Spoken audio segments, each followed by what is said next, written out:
అథవా యోగినామేవ కులే భవతి ధీమతాం ఏతద్ధి దుర్లభతరం లోకే జన్మ యదీదృశం. పైన చెప్పిన వారే కాకుండా ఇంకా ఎక్కువ యోగం చేసిన వారు, ఉత్తమ తరగతి యోగులు అయిన వాళ్ళు అర్ధాంతరంగా మరణిస్తే అటువంటి వారు వారి వారి పుణ్య ఫలములను బట్టి సంస్కారవంతులు, ధనవంతులు, శుచిమంతులు అయిన గృహాలలోనే కాదు, మంచి యోగము చేసిన వారు జ్ఞానవంతులు అయిన గృహములలో కూడా జన్మిస్తారు. కానీ అటువంటి గృహములలో పుట్టడం చాలా కష్టం. ఇప్పటిదాకా పరమాత్మ యోగము నుండి జారిన వాళ్ళ గురించి చెప్పాడు. ఈ శ్లోకంలో ఎవరైతే ప్రాపంచిక విషయముల వంక చూడకుండా బాగా సాధన చేసి సాధన పూర్తి కాకుండా మరణించిన వాళ్ళ గురించి చెబుతున్నాడు. అటువంటి వారు ధీమంతులు, యోగులు పుట్టిన కులములో జన్మిస్తారు. అటువంటి జన్మ సామాన్యులకు చాలా కష్టము. ఇటువంటి జన్మ సులభంగా లభించదు. యోగులు, జ్ఞానుల ఇంట్లో పుట్టడం చాలా అరుదుగా లభిస్తుంది. ఇటువంటి గృహములలో ధనమునకు ప్రాధాన్యత ఉండదు. అటువంటి వారు ధనమును, ఐశ్వర్యమును లెక్క చేయరు. వారి జ్ఞానమే వారికి ధనము. శుచి, శుభ్రత, సంస్కారము వారికి పుట్టుక నుండే అబ్బుతాయి. కాబట్టి అటువంటి వారి ఇంట్లో జన్మించి యోగులు తమ సాధన కొనసాగిస్తారు. అంటే ఈ జన్మలో 100కి 80 మార్కులు తెచ్చుకొని మరు జన్మలో మిగిలిన 20 కొరకు ఇంప్రూవ్మెంట్ రాస్తారన్నమాట. ఆ ఇంట్లో వారికి వంశపారంపర్య సంస్కారము, అనుభవము లభిస్తుంది. మంచి మార్గదర్శకత్వము దొరుకుతుంది. పుట్టుక నుండి జ్ఞాన వైరాగ్యములు కలుగుతాయి. ఇంట్లో ప్రతిరోజు దేవతార్చన, దీపారాధన, సంధ్యావందనం జరుగుతాయి. కాబట్టి వాటికి అలవాటు పడతారు. చిన్నప్పటి నుండి ఆధ్యాత్మ విచారణ, యోగ సాధన, నియమ నిష్టలు, మంచి గ్రంథములు చదవడము అబ్బుతాయి. కాబట్టి క్రితం జన్మలో ఎక్కడ వదిలిపెట్టాడో అక్కడి నుండి సాధన మొదలు పెడతాడు. లోకంలో ధనవంతులుగా పుట్టడం గొప్ప కాదు, సంస్కారవంతులుగా పుట్టడమే గొప్ప. ధీమంతులు అయిన యోగుల జన్మ గొప్పది. అది సామాన్యులకు లభ్యం కాదు. అటువంటి జన్మ చాలా అరుదు అని ఎందుకు అన్నారంటే లోకంలో జ్ఞానులు ఉండటమే అరుదు. జ్ఞానులు అయిన వాళ్ళు సాధారణంగా గృహస్థాశ్రమం స్వీకరించరు. యోగులలో గృహస్థాశ్రమం స్వీకరించే వాళ్ళు చాలా అరుదు. కాబట్టి అటువంటి యోగుల గృహములలో పుట్టడం చాలా చాలా అరుదు, కష్టము. అందుకే ఏతద్ధి దుర్లభతరం అని వాడారు వ్యాసుల వారు. తత్ర తం బుద్ధి సంయోగం లభతే పౌర్వదేహికం యతతే చ తతో భూయః సంసిద్ధౌ కురు నందన. పూర్వజన్మలో యోగమును పూర్తిగా అభ్యసించకుండా ఏ కొంచెమో మిగిలిపోతే తిరిగి మరుజన్మలో యోగుల ఇంట్లో జన్మించిన వాడు తాను పూర్వజన్మలో అభ్యసించిన యోగమును కొనసాగిస్తాడు. ఆ ప్రకారంగా అతడు మోక్షమునకు పొందడానికి తీవ్రమైన ప్రయత్నం చేస్తాడు. ముందు జన్మలో యోగమును అభ్యసించి మధ్యలో మరణించిన వారు మరుజన్మలో శుచిమంతులు, శ్రీమంతులు, జ్ఞానవంతులు, యోగులు అయిన వారి గృహములలో పుడతారు అని చెప్పిన తర్వాత అలా పుట్టిన వారు ఏం చేస్తారు? మరలా 1వ క్లాసు నుండి మొదలు పెడతారా, లేక చదువు ఎక్కడ ఆపారో అక్కడి నుండే మొదలు పెడతారా అనే విషయాన్ని ఈ శ్లోకంలో స్పష్టం చేస్తున్నాడు పరమాత్మ. ఓ అర్జున, మధ్యలో యోగాభ్యాసం ఆపిన యోగి మరుజన్మలో శ్రీమంతులు, శుచిమంతులు, జ్ఞానులు, యోగుల ఇంట్లో పుడతాడు అని చెప్పాము కదా. అటువంటి జన్మ పొందిన తర్వాత అతడు కిందటి జన్మలో తాను ఎక్కడ యోగాభ్యాసం ఆపాడో అక్కడి నుండి మొదలు పెడతాడు. ఎందుకంటే అతని వెంట అతని వాసనలు అంటే బుద్ధి, సంస్కారము అతని వెంటే వస్తాయి. అంతకుముందు జన్మలో ధ్యానము, అభ్యాసము చేశాడు కాబట్టి మరుజన్మలో కూడా అదే ధ్యానము కొనసాగిస్తాడు. జ్ఞానసిద్ధికి యోగము సంపూర్ణంగా సిద్ధించడానికి ప్రయత్నం చేస్తాడు. అందుకే సంసిద్ధౌ అని వాడారు. సంసిద్ధుడు అవుతాడు. యోగుల వంశంలో జన్మించడం వలన అతని చుట్టూ ఆధ్యాత్మిక వాతావరణం ఉంటుంది. కాబట్టి మనం ఈ జన్మలో ధ్యానయోగం అవలంబించాలి. ఎంతవరకు చేయగలమో అంతవరకు అభ్యాసం చేయాలి. ఆ అభ్యాసము మరుజన్మకు క్యారీ ఫార్వర్డ్ అవుతుంది. మంచి జన్మ లభిస్తుంది. ఆధ్యాత్మిక బుద్ధి పుడుతుంది. మనం ధరించినది స్థూల దేహము అయితే మనలో ఉన్న మనోబుద్ధి, అహంకారములు సూక్ష్మదేహము. మనం చేసే పాపపుణ్యాలు ఈ సూక్ష్మదేహమును అంటిపెట్టుకొని ఉంటాయి.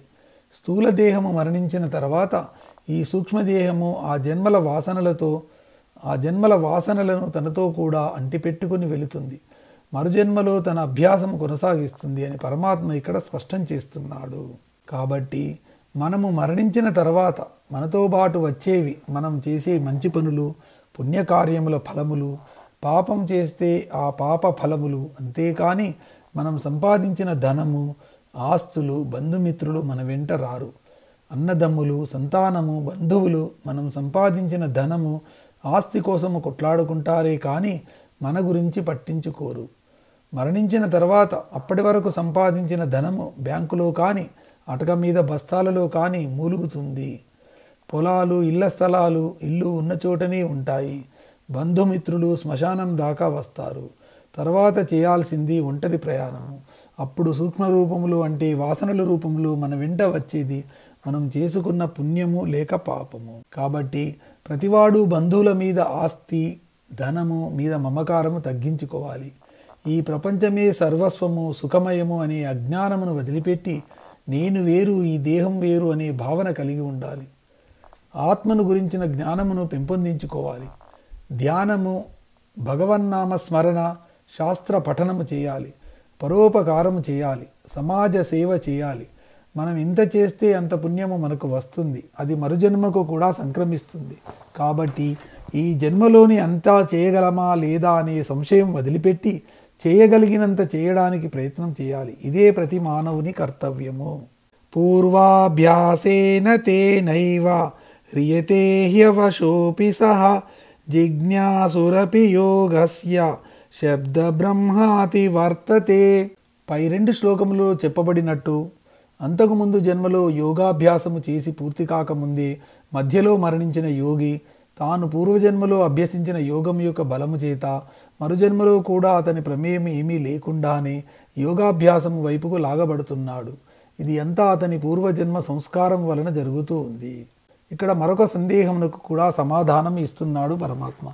అదేమిటంటే శ్రీమంతుల ఇంట్లో పుడితే అతనికి ఉన్న ధన బలము, అతని స్నేహితులు చుట్టుపక్కల ఉన్న వాతావరణము అతని చెడు అలవాట్ల వైపు లాగుతుంది కదా, మరి అతనికి యోగాభ్యాసం చేయడానికి ఎలా వీలు కుదురుతుంది అని ప్రతివాడికి సందేహం కలుగుతుంది. దానికి పరమాత్మ ఇచ్చిన సమాధానమే ఈ శ్లోకము. పూర్వజన్మలో యోగాభ్యాసం చేసి అది పూర్తి కాకుండానే మరణించిన యోగి మరుజన్మలో శ్రీమంతులు, ఆచారవంతులు అయిన వారి గృహంలో జన్మిస్తాడు అని చెప్పాను కదా. అతనికి ఉన్న ధనము, పరిసరాలు అతని చెడు అలవాట్ల వైపు లాగినా ఈ యోగభ్రష్టుడు వాటి వంక చూడడు. ఆధ్యాత్మికతే వైపు మొగ్గు చూపుతాడు. అతడి పూర్వజన్మ సంస్కార బలం అటువంటిది. కాబట్టి మనం ఏ చిన్న పుణ్యకార్యం చేసినా అది మనకు తర్వాత జన్మలో ఎంతో ఉపయోగకరంగా ఉంటుంది. అదేవిధంగా పాపం చేసినా అది మరుజన్మలో పాపకార్యముల వంక లాగుతూనే ఉంటుంది. పుణ్యకార్యములు, ధ్యానము మంచి బుద్ధిని కలిగిస్తే పాపపు పనులు పాపబుద్ధిని కలిగిస్తాయి. ఇప్పటికీ మనం అక్కడక్కడా చూస్తుంటాము. ముమ్మిడి వరము బాలయోగి, రమణ మహర్షి, కంచి పరమాచార్య, త్యాగరాజు మొదలగు వారు, ఇంకా మనకు తెలియని వారు ఎంతోమంది ఉన్నారు. వారందరూ ముందు జన్మలో ఆధ్యాత్మికతతో మునిగి తేలిన వారు కాబట్టి మరుజన్మలో కూడా వారు చిన్నప్పటి నుండి ఆధ్యాత్మిక బుద్ధి కలిగి ఉంటారు. ఆధ్యాత్మికత వైపుకే లాగబడతారు. వారిని ప్రాపంచిక విషయాలు ప్రలోభ పెట్టలేవు.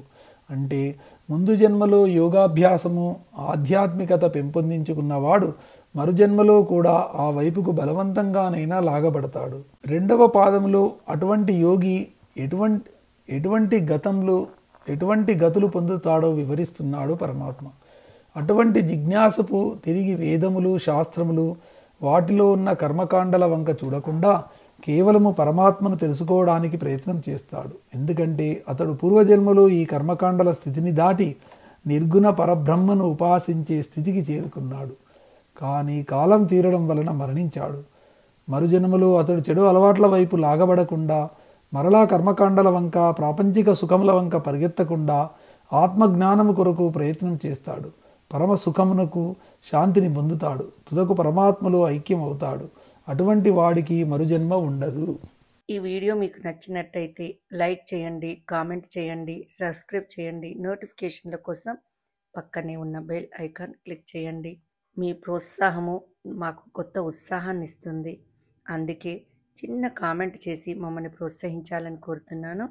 Thank you.